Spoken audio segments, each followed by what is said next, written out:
Hey everyone, this is Brandon Ayton from Wet Ink Games. I'm here with one of our longtime artists and friends, Mike Mumah. We're here at the Palladium Books open house. This is the third day. We've been hanging out all weekend, talking shop, talking games, talking Wild Skies, and our current project, Wild Skies Liberating Strife. We just wanted to go through, have a couple, or just a short interview, so you can get to know some of our creators. So Mike, can you give a little bit of an introduction about yourself? My name is Mike Mumah. I've been working in the role-playing game industry for about 12 years. I draw for a huge amount of games. Yeah. And I just love it. All right. What are some of the games that you've worked on recently that some of these viewers may have seen in the past? Where else have they seen your work? Well, they've seen me in the original Wild Skies. Yep. Europa Tempest. I've been in almost every book for the past 12 years for Rifts. Mm-hmm. Dead Rain, Shadowrun. The list goes on and on. All right. So when it comes to Wild Skies, the people who are watching this may be familiar with Wild Skies Europa Tempest. It's a dieselpunk anthropomorphic RPG. One of the things that you really focused on in the original book was really fleshing out the animal types section. You kind of crafted the anthropomorphic look of Wild Skies. So, where did you get some of your motivation? What inspired you? I mean, everyone who sees Anthro knows TMNT, Yeah. but where did you kind of pull some of your inspiration from? Well, I remember in 7th grade, I first saw a Teenage Mutant Ninja Turtles graphic novel. Yeah. And from then on, I just loved drawing that. It was one of the first things I learned how to draw was the Ninja Turtles, and I would graduate on to drawing rats, or I used to draw in high school. I had this recurring comic book that I would do with rats in the mafia, and and I think I even turned that in for a couple assignments for even English class. So yeah, that's pretty that's cool. how it goes. So you are also the way that you actually designed some of the characters or illustrated the number of characters that you did. You put all of these anthro characters into an actual real world setting. Yeah. Some of them were like animals in a bar. There were some animals walking down the street. There was a border checkpoint. There was a farmyard scene.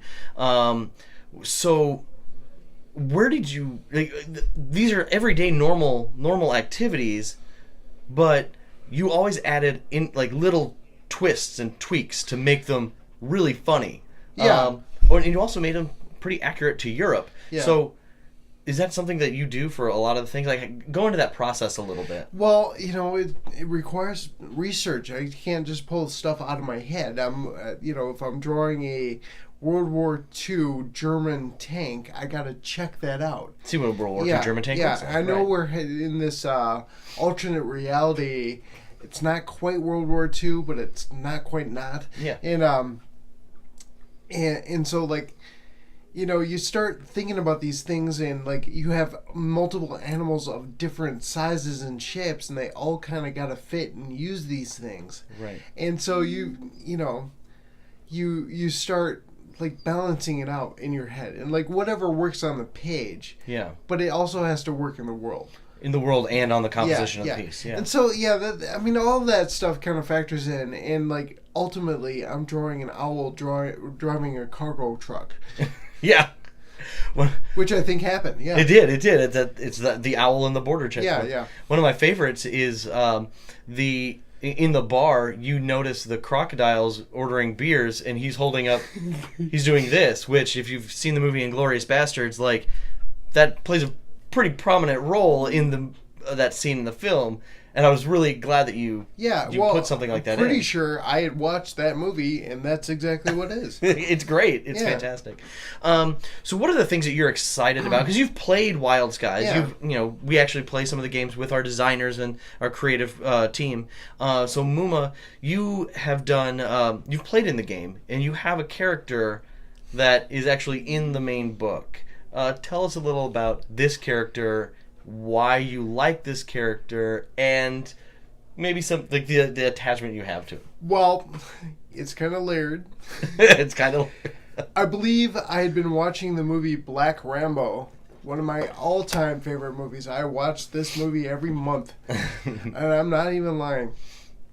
And I had been first watching it. Black Dynamite. Black Dynamite. Not yet. Yeah.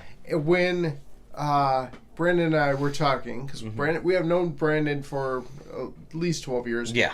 And like he said, hey, let's play over Skype or whatever we were using at the time, and you can come in and play. We're gonna play this game, which I think at the time was based off of. It was rooted in kind of the after the bomb or the Palladium mechanics, because all we had at that point was setting. Right, and so I made a character over this old Dungeons and Dragons character I had named Zabuka. His theme was Zabuka doesn't care. And then that became Black Rambo. Who's a giant 8-foot-tall Jacob sheep, or bighorn sheep. And also, because we're set in Europe, I wanted an American in there who also didn't care. And I believe the theme or the catchphrase for Rambo was like, don't shoot Rambo. Yeah. And the question was why, and then you'll just make him mad. And and he kind of lived up to that. Oh yeah. Yeah. In fact, in the actual comic you see in the book, that was the first game session. You're right. That these people who had never met me, except for Brandon, that's how they were introduced to me. Jumping after a guy with a parachute while Rambo did not have a parachute. Jumping off an exploding airship. Yeah, I forgot about that. Yeah, jumping off an exploding airship without a parachute. Yeah, right. And he landed with the parachute, but not the other guy. Yeah. Yeah, it's been an absolute blast to play, and it's just a fun setting. You can do all kinds of stuff. Now, with Rambo himself, he is actually a playable character in the book. But one of the things we also wanted to point out was the stuff that we have in the future. Rambo is a character from America, and Liberating Strife, the book that's on Kickstarter right now, is actually the America book. And there's going to be some stuff, maybe some hints as to maybe Rambo's past, or, just setting material that you can say, oh, I see where they got that. But we just wanted to let you know a little bit about that.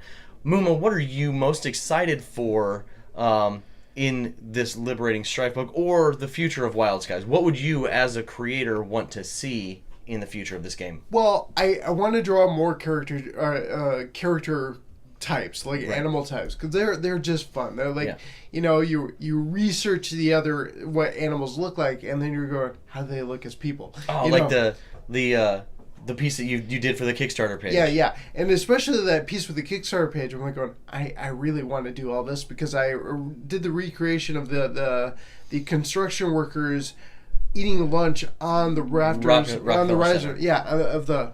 It's Rockefeller Center. Oh, it's Rockefeller Center, and that's always been one of my favorite photos, and. And so, I just convert everything into, I did the exact shot, but with animals, and, It's so much fun. And if you compare the two of them, decide, all the animals are doing the exact same poses and expressions of the people you see on there in the photo, so you want to do more animal types and stuff like that? Yeah. If you could pick something, not just for America, but any part of the world, what kind of culture or maybe even a pulp trope, what would you want to see in the game? Well, I definitely want to draw a buffalo. I definitely want to draw a buffalo. And then also if we get down to Antarctica, I want to draw penguins because they're funny. Yeah. And then I believe we're going to do something in the future for underwater stuff. Yeah. I mean, like it all is really fun to me. Like it's a great world. I mean, like Cool. yeah, and especially since it's unexplored, I love designing this stuff. Yeah, and that's some of the best part too. Saying like, "Hey, what do you want to do?" And have you go. All right. Well, so what we're gonna do is we're gonna just wrap this up. I just want to say thank you so much for watching this video. This has been Brandon Ayton, Mike Mumah for Wet Ink Games. Thank you.